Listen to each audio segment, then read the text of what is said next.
Hi, Shon Gerber here with Reduce Cyber Risk, and in my free training today, I'm putting out Cybersecurity for Beginners, how to start a career in cybersecurity. Hi, I'm Shon Gerber with Reduce Cyber Risk, and the reason I put together this free video and this free training was designed specifically for people looking for a career in cybersecurity. And my main focus is on small and medium businesses because I see a huge gap there.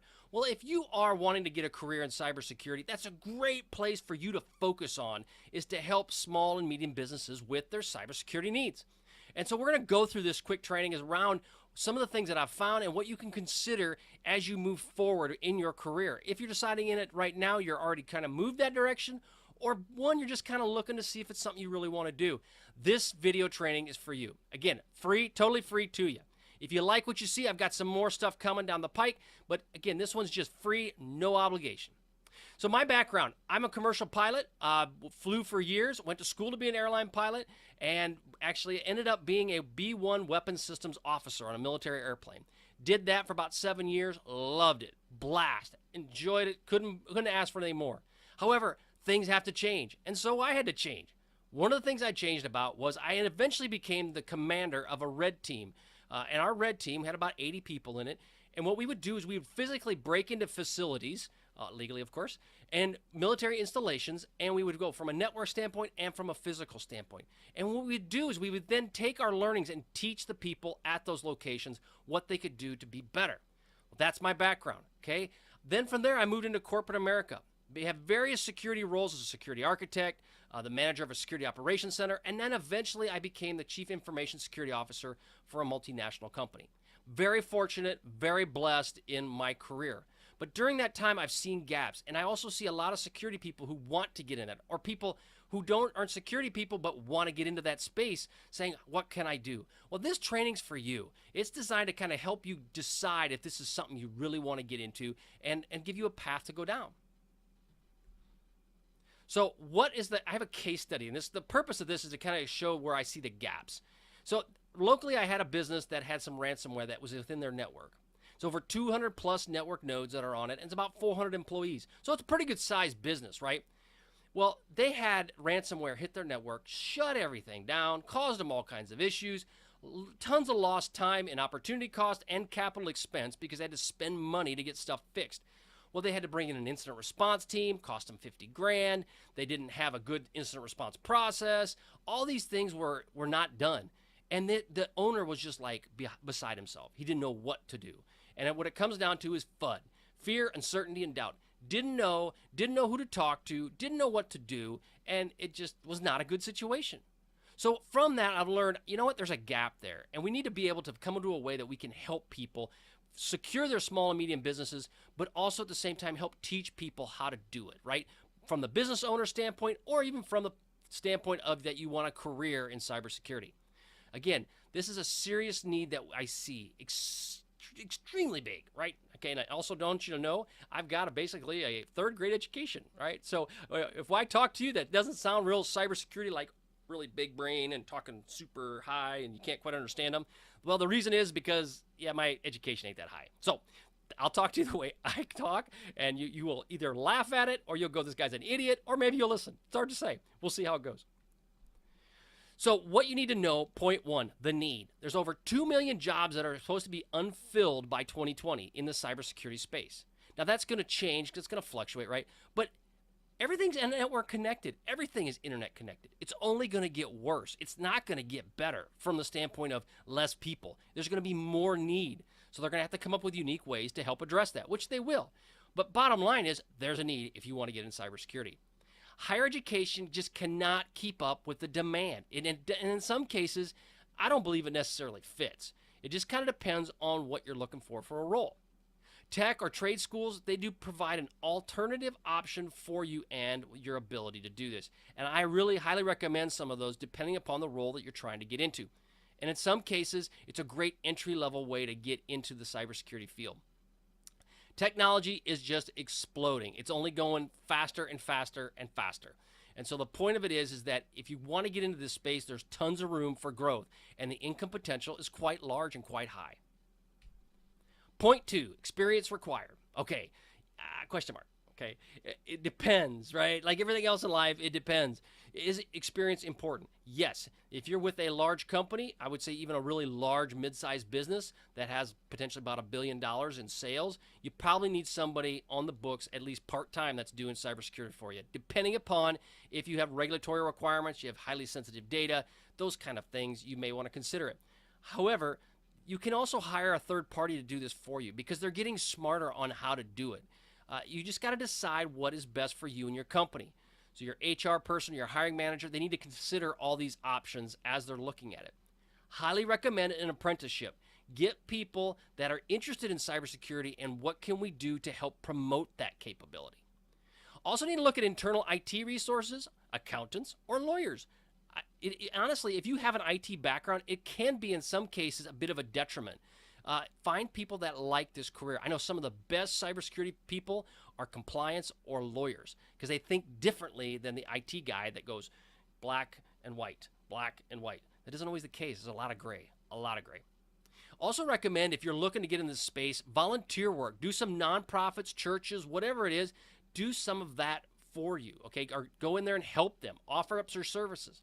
However, the next slide we'll talk about legal stuff. You got to have some legal things in place if you're going to do that, or just consider have people sign some paper. It's important. But again, is experience required? Not always. Can you get started just as an apprentice? Yes. Look for opportunities that you can work for a current employer and start and get smart on cybersecurity to kind of help them out. Certifications. They're good and they're bad. I guess it depends, right? Certifications are important in the fact that you can take a test, you get information, you then potentially can regurgitate it, and you start to learn stuff, right? The standard level. CISSPs, which is what I am, you have to have a certain level of experience and expertise before you can move on or you can apply for that thing. It's a lot more of a headache in many cases. And they have continuing education credits you've got to continue during the year. However, if you're really good at taking tests, it doesn't necessarily mean you're a really good person at protecting people's data. So I weigh them with value, but at the same time is they're not the be-all, end-all, that you have to have a certificate or certification for you to be able to get this role. Sometimes it's used as a way to kind of hedge people out that may not have the experience. But at the end of the day, if you're a good hiring manager or HR person, you will take experience and put it at the same level, if not higher, than a certification. So again, market is so thin, something might be better than nothing. And that's something to consider out with certifications. Some recommended certs that I put out there, Security Plus, Networks Plus, Cloud certs, are good for entry-level certifications. If you're looking for a little bit longer, you've been in the business a little bit more, or you're an IT person, been around for a while, CISSP, CISM, or Certified Ethical Hacker. Those are all different ones that you can use or certifications that would be valuable getting a career down the road. Point 4, legal. If you're looking to have your own business, you need to have a legal entity, LLC, S Corp, C Corp, whatever you feel that you need to get guidance on what that would be, but you need to have some legal entity in place if you're going to be doing consulting work of some kind. Hold harmless agreements. Those are important, especially if you're doing pro bono work or you're doing volunteer work. You need to do that. You need to consider those. Now, again, disclaimer, I am not a lawyer. You need to contact a lawyer if you have questions. Do not take this as financial or legal advice, because it's not, but it's a guidance for you to kind of consider and let it percolate in your brain if you decide to go down this path. Again, I'm not a lawyer, so don't take this as legal advice. All right, insurance. You need to look at an errors and omissions policy. They're not expensive. In the event that something happens, you're covered, right? So you give advice, it goes south, someone decides to sue you, have an errors and omissions policy in place. I think like $1 million or $2 million is about $250 a year approximately in the United States. Just consider it, look at it, see what works best for you. Point 5, knowledge. Okay, you need to have industry leaders in place. You need to follow industry leaders, I should say. Read, listen, learn, ask questions. If you don't know, ask questions. If you hear of a cybersecurity person that says they've got it figured out, run away, okay? They don't. This stuff is changing so fast that nobody is fully connected. I don't care who they are. They're not. They may be a good person in their niche, but overall, there's way too much for any one person to really know. Look at blogs, podcasts, webinars. All of those things are available. Check out Reduce Cyber Risk. I've got great stuff, but I'm not the be-all, end-all by any means. There's lots of really good websites out there that can give you more information, way more than I can give you, right, in some cases. So you need to check it all out and also put on the lens of understanding it. Who has an agenda? Who doesn't? What are they trying to teach you? Why are they trying to teach you that? Organize meetings, conferences, memberships, or mentors. Look at all of those. There's plenty of those things going on a weekly, monthly basis around the country and around the globe. Also, reduce cyber risk. Again, podcast trainings and other documents, I'll have those available to you. One thing I also say is that if you sign up for my email subscription list, I will be giving you more and more content from that. That won't necessarily be out on my website right away. It may take time. There will also be stuff that'll be out there specifically only for email subscribers. So keep that in mind.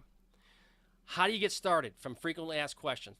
It's so confusing. I've heard that multiple times. The thing is it can be very confusing if you try to find or use a standard path to make this happen. It's not going to be standard. You're going to have to tweak it. You're going to have to modify it. Ask mentors what to do. But if you ask questions and you get guidance, I can guarantee you that an opportunity will come up to you. I guarantee it's going to happen. Now, my guarantee, what's it worth? Nothing. But there's going to be, with over 2 million jobs, you'll find something. You will.